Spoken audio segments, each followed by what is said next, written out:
Hello friend नमस्कार दर्शक बंधु मु स्वागत करछि ओडिया विविध टीवी यूट्यूब चैनल को। तो आज होछि 5 एप्रिल 2024 रविवार। तो चलंतु जानबा आज दिन टॉप न्यूज अपडेट देश विदेश आरंभ करी ओडिसा समस्त प्रकार गुरुत्वपूर्ण खबर जानि परिबे। सेति पई आपन अनुरोध वीडियो को शेष पर्यंत निश्चय देखिबे, चैनल को सब्सक्राइब करिवे, वीडियो को लाइक करिवे। तो चलंतु ना देरी न करी संपूर्ण खबर पर नजर पकाइबा। हेलो फ्रेंड नमस्कार दर्शक बंधु मु स्वागत करछि ओडिया विविध टीवी यूट्यूब चैनल को। तो आज होछि 5 एप्रिल 2024 रविवार। तो चलंतु जानबा आज दिन टॉप न्यूज अपडेट देश विदेश आरंभ करी ओडिसा समस्त प्रकार गुरुत्वपूर्ण खबर जानि परिबे। सेति पई आपन अनुरोध वीडियो को शेष पर्यंत निश्चय देखिबे, चैनल को सब्सक्राइब करिवे, वीडियो को लाइक करिवे।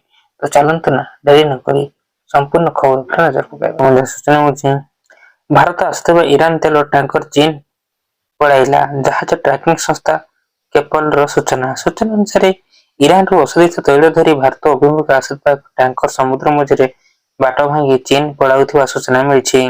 2002 रे निर्मित पिंगुसना नामक यह टैंकर उपर अमेरिकार ट्रम्प प्रशासन गत वर्ष बासंद लगाइथिला। ईरान तेल धरी यह भारत आସୁଥିଲା। किछि दिन भितर ताहा गुजरात रे बोडिनारा बंदर लागि थांता, किंतु यह समुद्र भितर गुजरात न आसी चीन डोंगिंग बंदर अभिमुखे जाउथिबा जहाज ट्रैकिंग संस्था केपल सूचना देइछि। एही टैंकर भारत रे पहुंचीथिले प्रथम थर पई दीर्घ 7 वर्ष पर कोनसी ईरान तेल भारत को मिली थांता। एबिजा परवर्ती खबर तो सूचना होछि राघवंक ऊपर एक्शन आकलन करथिले कुमार, परिणीति को बाहा बाकू करथिले बारण। सूचना अनुसार राज्यसभा उपनेता पदरु राघव चढ़ा को हटाई आम आदमी पार्टी। यापर आप कार्यकारिता एवं आभ्यंतरीण संपर्क आलोचना तीव्र होइछि। अनेक वरिष्ठ आप नेता राघव गृह रे साधारण लोकों जड़ित प्रसंग न कहवा एवं बीजेपी सरकार को प्रश्न न करबा अभियोग करथिले। समाने तांको दलरु बाहर काम करथिबा अभियोग करछंती।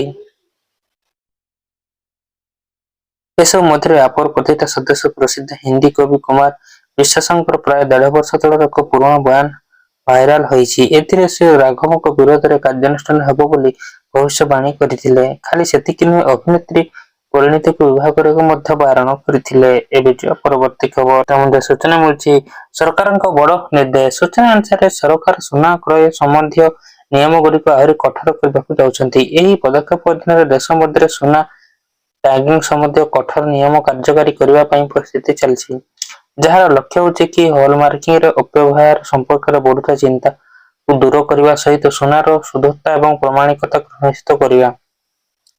एही नियम अनुसार सरकार प्रत्येक सोना जिनिस पई एक कोड व्यवहार बाध्यतामूलक करछंती। ग्राहक मानको केवल सही अलंकार गुडी को किनिबा को परामर्श दिया जाउछि, जेउथरे कि 6 अंक विशिष्ट हॉलमार्क यूनिक आइडेंटिफिकेशन कोड अछि। एही कोड आप व्यवहार करी मध्य जांच करा जाई परिबो। एही पदक्षेप न कले सामग्री प्रसारण को रखिबा पई सहायता करिवो। एबे जे परवर्ती खबर सूचना मिलछि चाकरी छाडले मिलिबो पैसा। सूचना अनुसार श्रमिक एवं कर्मचारी को पई एक बड़ खुशी खबर। केंद्र सरकार को नया लेबर कोड लागू होबा पर एबे कर्मचारी को निजर बकेया प्राप्ति पई मास धरि अपेक्षा करिया को पड़िबो नहीं। यदि आपण कोनसी कंपनी रो चाकरी छाडुछंती किंबा आपण को बाहर करा जाउछि तेबे मात्र 2 दिन वर्किंग डेज मध्य कंपनी को समस्त हिसाब सारी पैसा देवा को पड़िबो। 2019 अधीन रे एही नया व्यवस्था लागू करा जाइछि।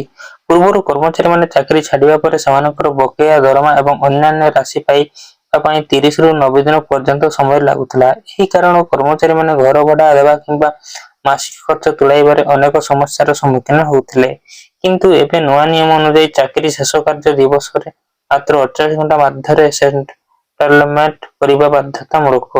एबे जे परवर्ती खबर सुना मिलछि राज्यव्यापी प्रवेश उत्सव कुनि कुनि पिला खड़ी छुआइले मुख्यमंत्री। सूचना अनुसार राज्यव्यापी खड़ी छुआ सह नुआ श्रेणी गृह रे पिलामानक पई प्रवेश उत्सव पालन होइछि।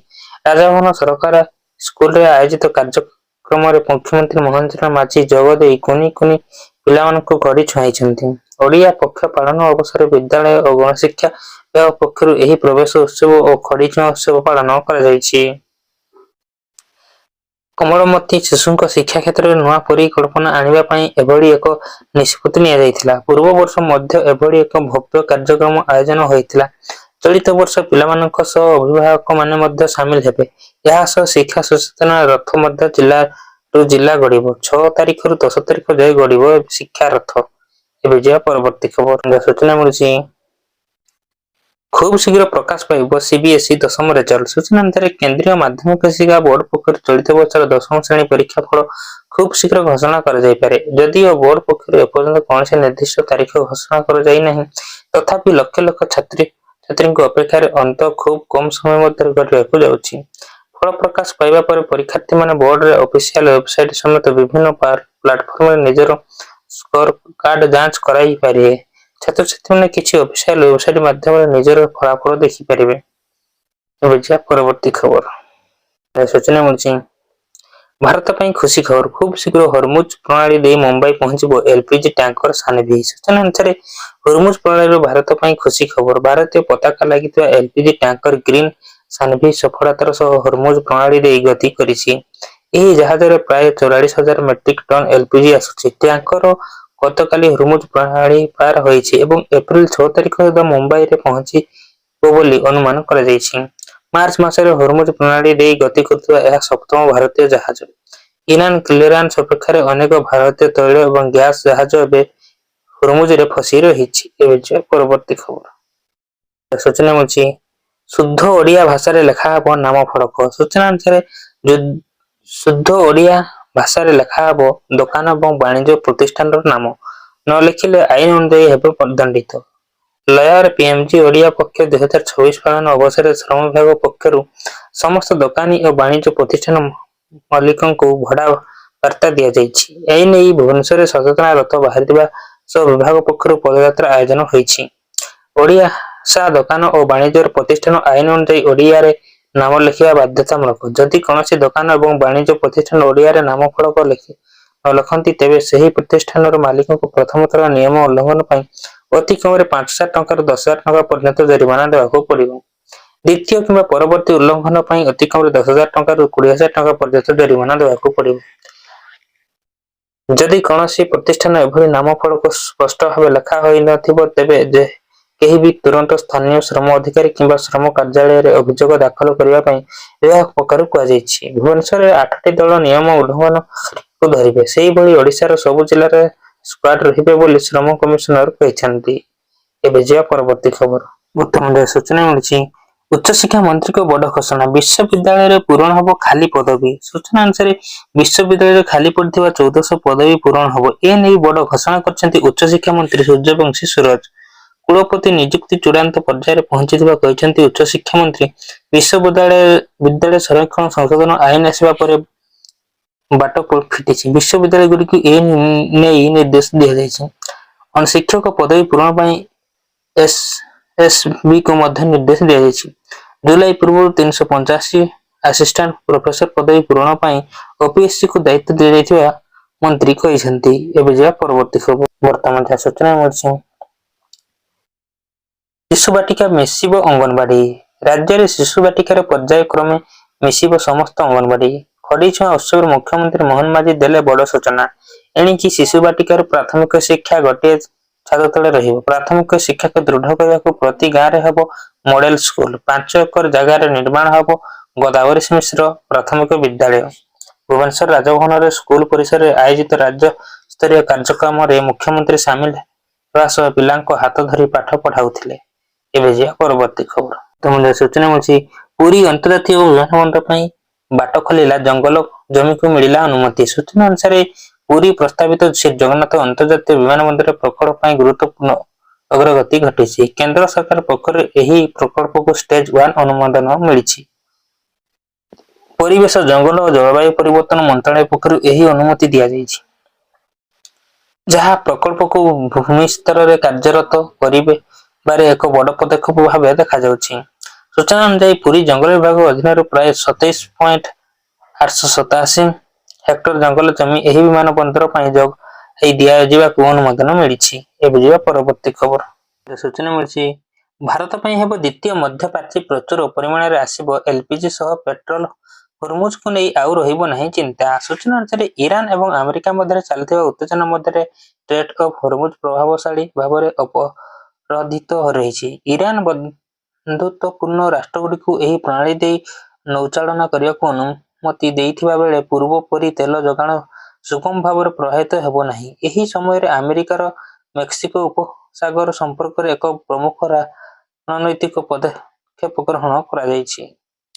ରିପୋର୍ଟଗୁଡ଼ିକ ସୂଚନା ଦିଏ ଯେ ଏହି ଅଞ୍ଚଳକୁ ଦ୍ୱିତୀୟ ମଧ୍ୟପ୍ରାଚ୍ୟରେ ବା ସେକେଣ୍ଡ ମିଡିଲ ଇଷ୍ଟରେ ପରିଣତ କରିବା ପାଇଁ ପ୍ରସ୍ତୁତି ଚାଲିଛି। ଏକ କେନ୍ଦ୍ର ଯେଉଁଠାକୁ ବିଶ୍ୱର ପ୍ରତ୍ୟେକ କୋଣକୁ ବିପୁଳ ପରିମାଣରେ ଏଲପିଜି ଏବଂ ପେଟ୍ରୋଲ ପଠାଯିବ।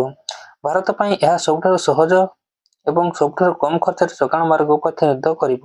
ଏବେ ଯିବା ପରବର୍ତ୍ତୀ ଖବର। ସୂଚନା ମିଳୁଛି ପ୍ରବଳ ବର୍ଷାର ସୂଚନା, 1000 କିଲୋମିଟର ବିଶାଳ ମେଘ ମାଡ଼। ସୂଚନା ଅନୁସାରେ ଭାରତୀୟ ପାଣିପାଗ ବିଭାଗ IMD ର ସାଟେଲାଇଟ ଚିତ୍ରରେ ଏକ ବିରଳ ପାଣିପାଗ ପରିବର୍ତ୍ତନ ଦେଖିବାକୁ ମିଳିଛି। ପ୍ରାୟ 1000 କିଲୋମିଟର ଲମ୍ବର ଏକ ବିଶାଳ ମେଘମାଳ ଭାରତ ଓ ପାକିସ୍ତାନର ଏକ ବଡ଼ ଅଞ୍ଚଳକୁ ଘୋଡ଼ାଇ ରଖିଛି। ଏହି ବାୟୁମଣ୍ଡଳ ପରିବର୍ତ୍ତନ କେବଳ ସାଧାରଣ ବର୍ଷା ନୁହେଁ, ବରଂ ଭୂମଧ୍ୟ ସାଗରୀୟ ଅଞ୍ଚଳ ପୂର୍ବ ଦିଗକୁ ଗତି କରୁଥିବାର ଅତି ଶକ୍ତିଶାଳୀ ପଶ୍ଚିମ ଝଡ଼ର ପରିଣାମ। ଏହା ବାୟୁମଣ୍ଡଳରେ ପ୍ରବଳ ଜଳୀୟ ବାଷ୍ପ ଏବଂ ଅସ୍ଥିରତା ସୃଷ୍ଟି କରିଛି, ଯାହା ଆଗାମୀ କିଛି ଦିନ ପାଇଁ ଦକ୍ଷିଣ ଏସିଆରେ ଏହି ଦୁଇ ପ୍ରମୁଖ ଦେଶର ପାଣିପାଗର ଗତିବିଧିକୁ ସମ୍ପୂର୍ଣ୍ଣ ବଦଳାଇ ଦେବାକୁ ଯାଉଛି। ଏବେ ଯିବା ପରବର୍ତ୍ତୀ ଖବର। ଶେଷ ଖବର। ବର୍ତ୍ତମାନ ସୂଚନା ମିଳୁଛି ଏପ୍ରିଲ ଆରମ୍ଭରୁ ଡରିଲାଣି ତାତି। ଏପ୍ରିଲ ଆରମ୍ଭରୁ ଉପକୂଳ, ପଶ୍ଚିମ, ଉତ୍ତର ଓ ଆଭ୍ୟନ୍ତରୀଣ ଓଡ଼ିଶା ସବୁଠାରୁ ଟାଇଁ ଟାଇଁ ଖରା। 2 ଦିନ ଭିତରେ 4 ଡିଗ୍ରୀ ତାପମାତ୍ରା ବୃଦ୍ଧି। ଦିନ 11ଟାରୁ ପଦାକୁ ବାହାରିବା କଷ୍ଟକର ହେବା ପଡୁଛି। ଏବେଠୁ ଅସହ୍ୟ ଖରା ପ୍ରବଳ କଲାଣି। ଉପକୂଳରେ ଆର୍ଦ୍ରତା ଅଧିକ ଯୋଗୁଁ ଗୁଳୁଗୁଳି ନୟାନ୍ତ କରୁଛି। ଦିନ 11:30 ସୁଦ୍ଧା ଝାରସୁଗୁଡ଼ା ସର୍ବାଧିକ 39.4 ଡିଗ୍ରୀ ତାପମାତ୍ରା ରେକର୍ଡ ହୋଇଛି। ପାଖାପାଖି 40 ଡିଗ୍ରୀ ତାପମାତ୍ରା ରହୁଛି। ଆଗରୁ ତାପମାତ୍ରା ବଢିବା ନେଇ ଆଗୁଆ ଆକଳନ କରିଛି ପାଣିପାଗ ବିଭାଗ। ରାଜଧାନୀ ଭୁବନେଶ୍ୱର ପାରଦ 36.2, Chandbali 36.4 degree, Baleswar 37 degree record କରାଯାଇଛି।